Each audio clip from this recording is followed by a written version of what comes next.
سردیوں کی وہ بہت ہی ٹھنڈی رات تھی۔ سارے گاؤں والے اپنے گھروں میں میٹھی نیند سو رہے تھے۔ صرف گاؤں کا چوکیدار امین جو بار بار جاگتے رہو کی آواز لگا رہا تھا۔ اس کے ہاتھ میں ایک ٹارچ بھی تھی جو وہ روشنی کی خاطر اپنے ساتھ رکھتا تھا۔ اچانک سے اس کی نظر ایک بہت بڑی پرچھائی پر پڑی جو بہت ہی خوفناک سی لگ رہی تھی۔ اس نے آواز لگائی، کون ہے؟ کون ہے؟ لیکن وہاں پر اس کو سوائے بھاگتے ہوئے کوئی نظر نہ آیا۔ امین سمجھا وہ چور ہوگا، اس لیے وہ ابھی اس کے پیچھے بھاگا۔ وہ عجیب سی دکھنے والی پرچھائی کسی کے گھر میں دیوار کے اوپر چڑھ کے ان کے گھر کے اندر داخل ہو گئی۔ امین جب اس گھر کے پاس گیا تو اس نے دیکھا کہ وہاں تو تالا لگا ہوا ہے اور یہ گھر کافی سالوں سے بند بھی تھا۔ وہ تھوڑا سا پریشان ہو گیا کہ کون ہو سکتا ہے جو اس بند گھر میں گھس گیا ہے۔ اس نے بہت آوازیں دیں، جو کوئی بھی گھر میں داخل ہوا ہے باہر آ جائے، لیکن اندر سے کوئی آواز نہ آئی۔ اس لیے وہ بھی دیوار سے چھلانگ لگا کر اندر چلا گیا۔ اندر اندھیرے کے سوا کچھ نظر نہیں آ رہا تھا۔ اچانک سے امین کے کندھے پر کسی نے ہاتھ رکھا۔ اس نے مڑ کر دیکھا تو اس کے سامنے انتہائی خوفناک شکل کا آدمی کھڑا تھا۔ اس کا آدھا چہرہ جلا ہوا تھا اور پورا جسم خون آلود تھا۔ امین کا حلق خشک ہو رہا تھا، دل اس طرح دھڑک رہا تھا کہ ابھی منہ سے باہر آ جائے گا۔ اس نے بھاگنے کی کوشش کی لیکن پاؤں جیسے منو بھاری ہو گئے ہوں۔ اس خوفناک شکل کے آدمی نے امین کی گردن اپنے ہاتھ میں لی اور اسے دھڑ سے الگ کر دیا۔ وہ بیچارہ چیخ بھی نہ سکا۔ اگلے دن گاؤں میں امین کی سرکٹی لاش دیکھ کر ہر کوئی خوفزدہ تھا۔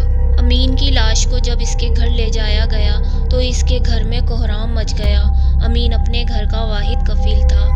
اس کے گھر میں اس کی بیوی اور ایک بیٹا تھا۔ ہر کسی کی زبان پہ یہی تھا کہ یہ کام کسی آسیب یا بھوت کا ہے۔ گاؤں کے چودھری اکبر نے اس معاملے کی تحقیق کروائی لیکن سب بے سود ثابت ہوئی۔ اس گھر کو کھول کر تلاشی لی گئی، وہ اندر سے بالکل کھنڈر کی طرح خالی تھا۔ پھر اس کو بند کر دیا گیا۔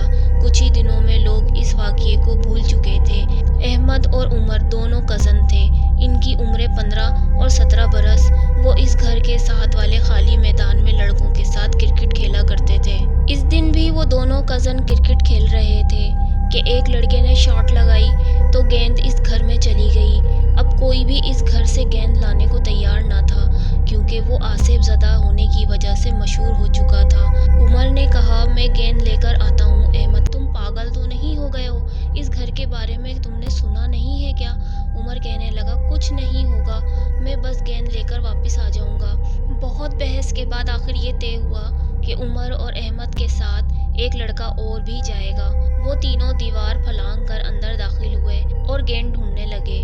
احمد کو وہ گیند نظر آئی جو کہ سامنے کھلے ہوئے غسل خانے میں پڑی تھی۔ اس نے کہا، وہ رہی گیند۔ وہ اسے لینے کے لیے جیسے ہی غسل خانے میں داخل ہوا، اس کا دروازہ بند ہو گیا۔ عمر اور دوسرا لڑکا اس کی طرف لپکے۔ اندر سے احمد آوازیں دینے لگا کہ دروازہ نہیں کھل رہا۔ عمر باہر سے کوشش کر رہا تھا کہ اچانک احمد کی چیخوں سے وہ گھر گونج اٹھا۔ وہ چیخ رہا تھا، عمر مجھے بچاؤ، لیکن دروازہ نہ کھلا۔ لوگوں نے جب آوازیں سنی تو گھر کا دروازہ توڑ کر اندر داخل ہوئے۔ اندر دل دہلا دینے والی چیخوں کا سلسلہ جاری تھا۔ انہوں نے غسل خانے کا دروازہ توڑنے کی کوشش کی لیکن وہ نہ ٹوٹا۔ اب احمد کی چیخیں بند ہو چکی تھیں۔ اس کے ساتھ غسل خانے سے خون کی ایک لکیر بہہ کر باہر آ رہی تھی۔ اس کے ساتھ دروازہ بھی کھل گیا۔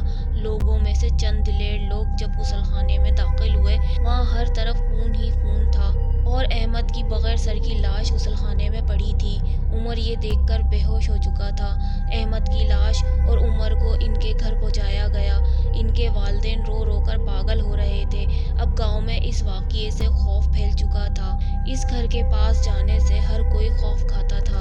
اب اس گھر کے گرد باڑ لگا دی گئی اور اس گھر میں داخل ہونے سے سختی سے منع کر دیا گیا۔ اویس، جو کہ احمد کا بڑا بھائی تھا، اس نے ٹھان لی تھی کہ وہ اپنے بھائی کے دردناک قتل کا بدلہ ضرور لے گا۔